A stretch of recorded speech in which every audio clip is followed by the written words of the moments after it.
महामारी, भूकंप, तूफान के बाद अब भारत के देशवासियों को एक रिपोर्ट डराने वाली है, जिसमें कहा गया है कि इस सदी के अंत तक भारत का तापमान 4.4 डिग्री सेल्सियस तक बढ़ सकता है।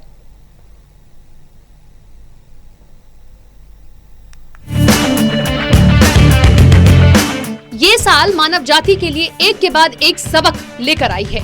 तुम कितनी भी हथियारों की रेस में दौड़ते रहो, लेकिन कुदरत के आगे सब बोने हैं। और भारत के लिए आए दिन नई मुसीबतें सामने आ रही हैं, जिनमें कभी भूकंप तो कभी भयंकर तूफानों का सामना देश के लोग कर रहे हैं। तो वहीं एक नई रिपोर्ट में भारत के भविष्य के लिए नई मुश्किल की भविष्यवाणी की गई है, जिसमें बताया गया है कि इस सदी के अंत तक भारत का औसतन तापमान 4.4 डिग्री सेल्सियस बढ़ जाएगा। सिर्फ इतना ही नहीं, ये चलने वाली हीट वेव, गर्मी की लहर 3 से 4 गुना ज्यादा हो जाएगी। साथ ही चक्रवाती तूफानों की संख्या और तीव्रता भी बढ़ जाएगी। समुद्र का जलस्तर भी 30 सेंटीमीटर बढ़ जाएगा।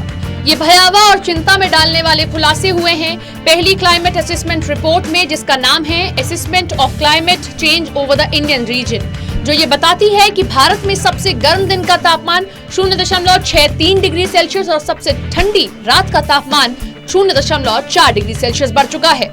रिपोर्ट के मुताबिक देश की क्लाइमेट की इतनी भयावह स्थिति पिछले 30 सालों में नहीं हुई है, जिसमें 1901 से लेकर 2018 तक भारत में औसत तापमान 0.7 डिग्री सेल्सियस की बढ़ोतरी होती थी। उत्तरी हिंद महासागर का जलस्तर 1874 से 2004 के बीच 1.06 से लेकर 1.75 मिलीमीटर बढ़ा। इस रिपोर्ट में भविष्य के बारे में भी संकेत दिए गए, जिसमें कहा गया कि साल 2100 तक उत्तरी हिंद महासागर का जलस्तर 300 मिलीमीटर यानी 30 सेंटीमीटर बढ़ जाएगा। इस दौरान दुनिया भर के सागरों का जलस्तर 18 सेंटीमीटर बढ़ेगा।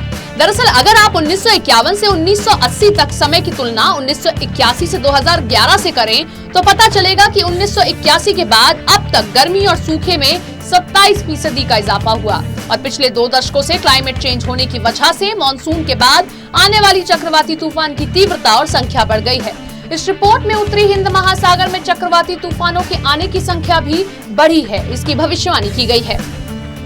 आपको बता दें कि रिपोर्ट उसी तरफ इशारा करती है जो हमें प्रकृति पिछले कई सालों से कर रही थी, फिर चाहे वो बिना मौसम के बरसात करके या आए दिन भूकंप के झटके हो। बस जरूरत है इन इशारों और संकेतों की, और नहीं समझेंगे तो ये रिपोर्ट सही साबित होने में बहुत ज्यादा वक्त नहीं लगेगा। Special desk, total news.